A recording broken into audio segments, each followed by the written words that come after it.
Hey guys, आज यह video Ross service पे पांचवी वीडियो है। और इस वीडियो पे मैं आपको एक कोई एरे दूंगा और उस एरे में आपका सबसे छोटा नंबर कौन सा है। उस एरे बहुत सारे नंबर होंगे, वो यूजर से ही पूछे जाएंगे, एरे की साइज भी। और उसके बाद वो एरे पे यूजर वैल्यू देगा और उसमें से आइडेंटिफाई करके आपको बताना है कौन सा नंबर सबसे छोटा है। तो उसके लिए हम आज प्रोग्राम बनाएंगे। जस्ट मैं आपको एग्जाम्पल के रूप में यदि समझा दूं कि मान मान लीजिए कि यहाँ पर यूजर ने कोई एरे की साइज दे दी, कितनी 4 दे दी, और वैल्यू उससे मांगी गई तो 10, 10 दे दिया, 12 दे दिया, 13 दे दिया, और यहाँ पे लास्ट में 5 दे दिया। तो अब इसमें से सबसे छोटा नंबर क्या है, 5। तो इसके लिए प्रोग्राम बनाएंगे। तो इसके लिए आपको क्या होगा, सबसे पहले जो यूजर से हम लेंगे और उसमें वैल्यू जाएगी रिक्वेस्ट के लिए, तो वो क्या जाएगा, एरे। तो मैंने यहाँ पे int 32 और वेरिएबल का नाम लिख दिया एरे। अब जो रिस्पॉन्स में आएगा, क्या एक वैल्यू आएगी तो int 32 आई, ये जस्ट किया। अब इसके लिए लॉजिक क्या है, जस्ट मुझे यूजर से लेना है तो मैं क्या करूंगा, एक एक करके यूजर से 5 वैल्यू लूंगा। मतलब एन की एक साइज मांगूंगा यूजर से, किसके, इनपुट फंक्शन की सहायता से, जस्ट इनपुट। और यहाँ पे मैं यूजर से कुछ वैल्यू ले सकता हूँ, तो वो मैं जस्ट लूंगा।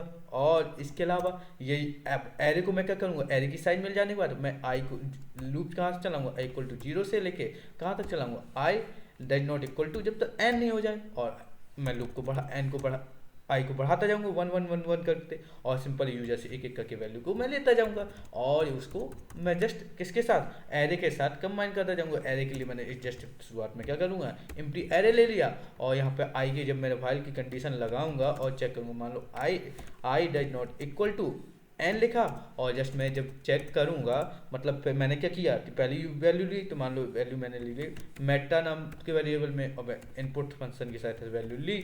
और इसके बाद उसको क्या करना है, अब हम मेटा को किस एड डॉट अपेंड लिखते हैं। अपेंड मतलब उस एरे में अपेंड करना, मतलब जोड़ना कुछ वैल्यू को, उसमें मेटा की वैल्यू डाल दूंगा। तो इस तरह से यूजर से वैल्यू लेते जाएंगे और डालते जाएंगे। ये यूजर से वैल्यू लेते टाइम में होगा। अब बट जब मैंने यूजर से वैल्यू ली, रिस्पॉन्ड में जब मुझे क्लाइंट, ये तो क्लाइंट करेगा, सर्वर क्या करेगा, जब ये 10 12 13 और 5 वैल्यू जाएंगी तो सर्वर क्या करेगा, सबसे पहले इसकी लेंथ को निकालेगा। और लेंथ को निकालने वाली लेंथ इसकी कितनी आएगी, 4 आएगी।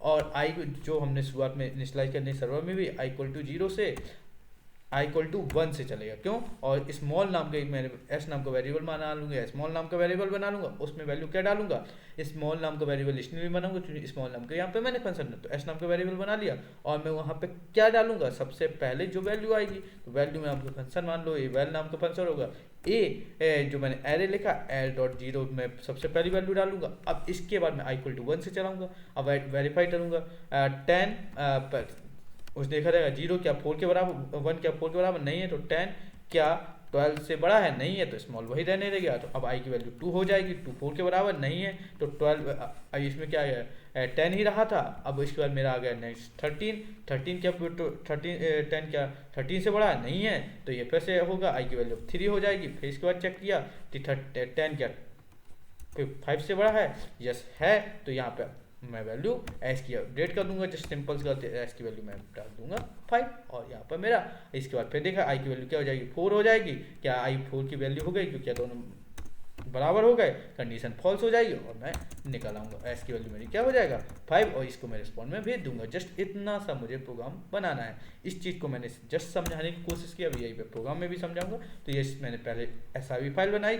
एसआरवी फाइल बनाने के बाद मुझे क्या करना होता था, नेक्स्ट सीमेक लिस्ट में इसमें चेंजेस करने होते थे। तो मैंने देखो कहाँ पे किया, मैं वही फाइल में काम कर रहा हूँ, तो मैं यहाँ पे small dot S R B लिखिए। Small dot S R B लिखने के बाद क्या करना होता था, आपको कैट कैन मेक करना होता था। कैट कैन मेक करने के बाद क्या करना होता था, सोर्स डेविल सेटअप करना होता था। तो सोर्स डेविल सेटअप करेंगे, इसके बाद source space devil slash setup dot best करना होता था। जब ये कर लेंगे, इसके बाद आपको प्रोग्रामिंग में एक्चुअली चलना है। जब ये हो जाने के बाद मैंने बताया था, उसके लिए सक्सेसफुली हो जाएगा तो आपको क्या हो जाएंगे, 3 फाइलें उसके लिए रिलेटेड जनरेट होंगी। तो देख सकते हैं मैं इंक्लूड के अंदर गया, सर्विस ट्यूटोरियल डेवल के अंदर जाना है, फिर इंक्लूड के अंदर जाना है, और फिर इसके बाद देख सकते हैं मेरी तीनों फाइलें स्मॉल रिक्वेस्ट और स्मॉल रिस्पॉन्स जनरेट हो गए। अब मैं एक्चुअली प्रोग्राम में आता हूँ। मैंने यहाँ पे बनाया स्मॉल क्लाइंट नाम से प्रोग्राम, स्मॉल सर्वर नाम से। तो शुरुआत करते हैं स्मॉल क्लाइंट से, समझने की शुरुआत करते हैं। तो देखो पहली लाइन का मतलब है head does not equal to slash USR slash bin slash python 3। ये किस लिए होता था, पाइथन 3 का एनवायरनमेंट सेटअप करने के लिए होता था। इसके बाद दूसरी लाइन में लिखा है इंपोर्ट रॉस पाई, ये रॉस अपने रॉस यानी रोबोटिक ऑपरेटिंग सिस्टम के जितने पैकेज हैं जो उससे रिलेटेड चीज़ें होती हैं वो सारी को और पाइथन के दोनों चीज़ों के कॉम्बिनेशन को इकट्ठा कर लेता है।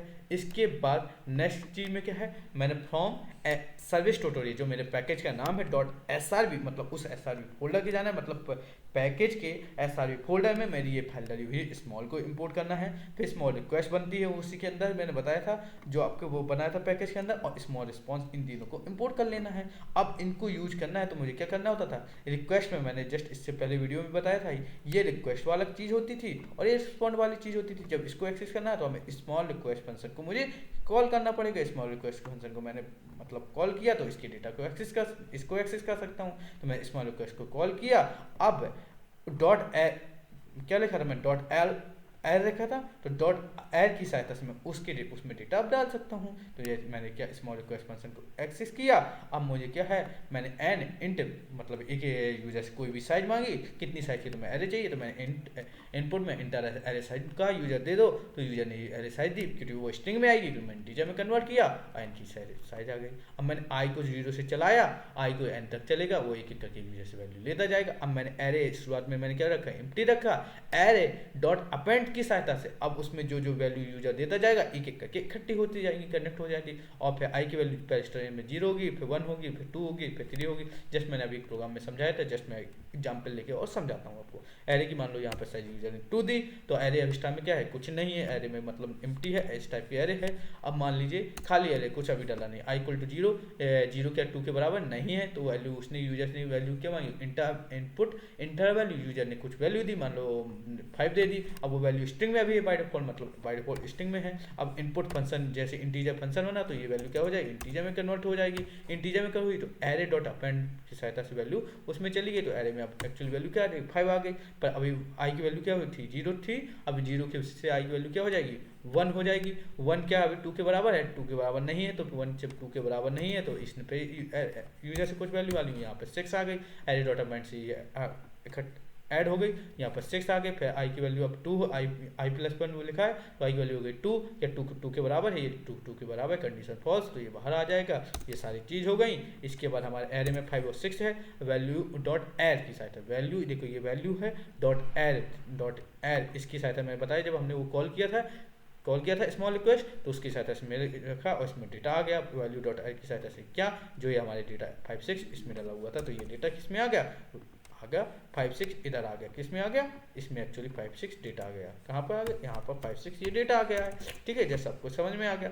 अब इसके बाद क्या करना होता था, अब आया था .py.wait फॉर सर्विस। अब जिस हम सर्वर से मतलब सर्विस से कनेक्ट होंगे, तो स्मॉलेस्ट नाम की मैंने सर्विस बनाई है, वो सर्विस देख सकते हैं यहाँ पे। मैंने स्मॉल सर्वर में भी उस नाम की सर्विस बनाई है इससे कनेक्ट करने के लिए। अब उसकी जब तक वो डेटा मुझे भेजता नहीं है, जब तक मुझे उसको वेट करना है, तो वेट फॉर सर्विस के लिए आपका स्मॉलेस्ट है। इसके बाद उसको वेट करता रहे, जब सर्वर मतलब हमारे क्लाइंट ने रिक्वेस्ट लगाई तो कुछ टाइम लगेगी सर्वर से आने में, तो जब तक .py.wait फॉर सर्विस है, .py क्या package wait for service library है, इसकी सहायता से हमने स्मॉलेस्ट नाम के जो जिससे हम कनेक्ट हुआ है हमारा नोड, एक्चुअली जिसने रिक्वेस्ट हम नोड ने रिक्वेस्ट लगाई है वो उसके लिए वेट करता रहेगा। और जब .py.service प्रॉक्सी है उस सर्विस से कनेक्ट करने का काम करेगा। आप किस टाइप के डेटा भेजें और किस टाइप के डेटा लेना है, तो ये स्मॉल नाम के मैंने फाइल बनाई है, इसमें ही इस टाइप का डेटा जाएगा और उसमें से स्मॉल रिस्पॉन्स सहायता से उस टाइप का डेटा आएगा। मतलब मुझे जो जरूरत है, जैसे मुझे स्ट्रिंग टाइप के यहाँ पे दोनों इंटीजर टाइप के इंटीजर 32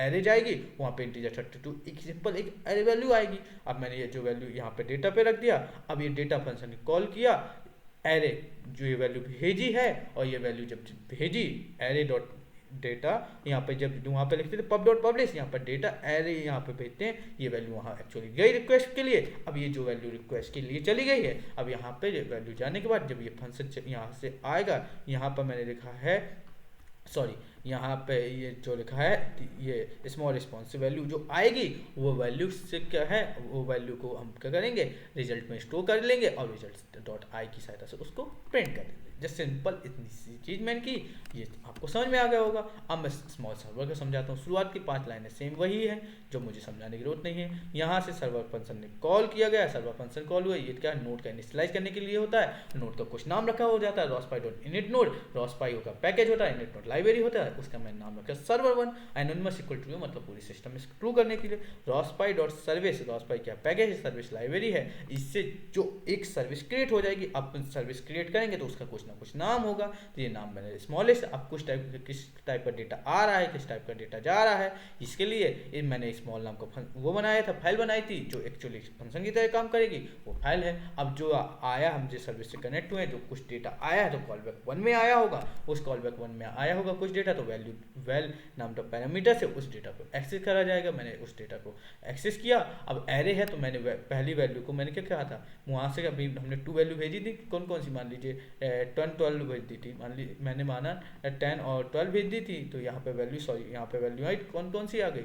अब मान लीजिए यहाँ पे वैल्यू आई कि 10 और 12 आई थी वेल में, ठीक है, वेल में 10 12 आई थी, तो वेल डॉट एरे एस में क्या डाल गया, 11 स्टोर कर दिया मैंने, 11 स्टोर कर, आई की वैल्यू यहाँ पे आई की वैल्यू शुरुआत कहाँ से की, मैं आई की वैल्यू 1 हो गई, 1 किया, लेंथ वेल्स किया तो 2, इसकी लेंथ क्या होता है, लेंथ फंक्शन है, वेल डॉट एरे की मतलब पूरी जो वेल नाम का एरे है, वेल डॉट एरे से उस वैल्यू को एक्सेस कराएगा। तो ये इसमें 2 वैल्यू आई, तो 2 मतलब आई है, तो यानी आई लेंथ यहाँ पे 2 होगा, क्या 1 2 के बराबर है, नहीं है 1, अब आई की वैल्यू 1 है, 1 2 के बराबर नहीं है, तो यहाँ पे क्या एस की वैल्यू अभी क्या डाली हुई है एक्चुअली 11 क्या 11 क्या 12 के बराबर है, बड़ी है, नहीं है, तो यहाँ पे क्या लिख दिया, एस में 11 ही रहा, और इसमें लाइन में नहीं गए, आई की वैल्यू अब क्या हो जाएगी 1 से 2 हो जाएगी, क्या 2 डज नॉट इक्वल टू 2, ये मतलब फॉल्स हो जाएगी कंडीशन, और इससे हम बाहर निकाल आएंगे। अब यहाँ पे क्या डाला रहा, जस्ट सॉरी 10 था तो 10 ही डाला रहा, 10 12 से बड़ा है, ये मान लीजिए 11 दिया था तो 11 ही डाला रहा,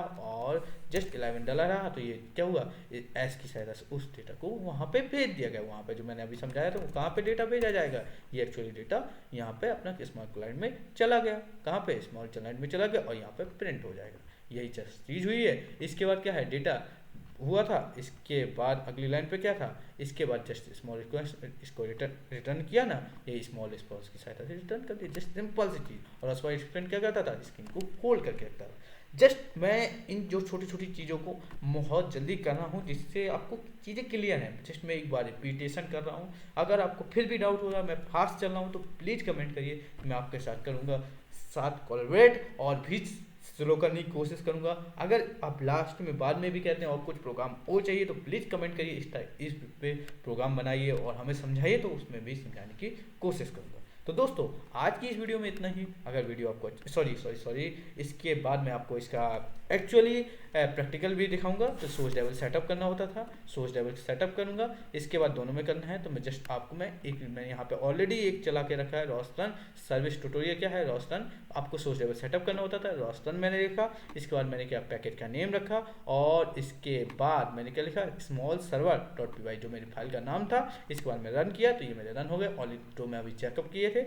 इसके बाद मैंने रोस्टन यहाँ पे फिर से मैंने रोस्टन सर्विस रोस्टन क्या है मेरे रोशन किया। इसके बाद क्या है सर्विस ट्यूटोरियल में पैकेज का नेम है। इसके बाद स्मॉल क्लाइंट ये मेरी फाइल का नाम है। इसको मैं जैसे रन किया, इसने पूछा क्या एरे की साइज ली है। मैं देखो यहाँ पर ऑलरेडी 3 के लिए मैं यहाँ पर वेरीफाई कर चुका हूँ। आप यहाँ पर देख सकते हैं इंटर एरे से साइज के साथ यहाँ पर मैं यहाँ पे आपके सामने लूँगा 4 की साइज। अब इसने कहा कुछ 4 वैल्यू डाली है, मैंने 12 डाला, फिर 13 डाला, और फिर मैंने 11 डाला, और इसके बाद फिर मैंने डाला 90। अब कौन सी वैल्यू सबसे छोटी है, तो इसने बता दिया response is 11, smallest value is 11 में लिख सकता था। मैंने जैसे मैसेज रखा था यहाँ पे आपके सामने, यहाँ पर मैंने रखा था मैसेज रिस्पॉन्स इज, यहाँ पर आप स्मॉलेस्ट वैल्यू भी लिख सकते हैं, स्मॉलेस्ट वैल्यू इज, तो जस्ट ना आ जाएगा। तो दोस्तों आज की वीडियो में इतना ही। वीडियो अच्छी लगी तो लाइक करना है, चैनल को सब्सक्राइब करना है, और भी मैं आपको इंटरेस्टिंग वीडियो लाने की कोशिश करूंगा, शायद और भी ट्राई करूंगा तो और अच्छे से आपको समझाऊंगा। Thank you friends watching this video, like subscribe share.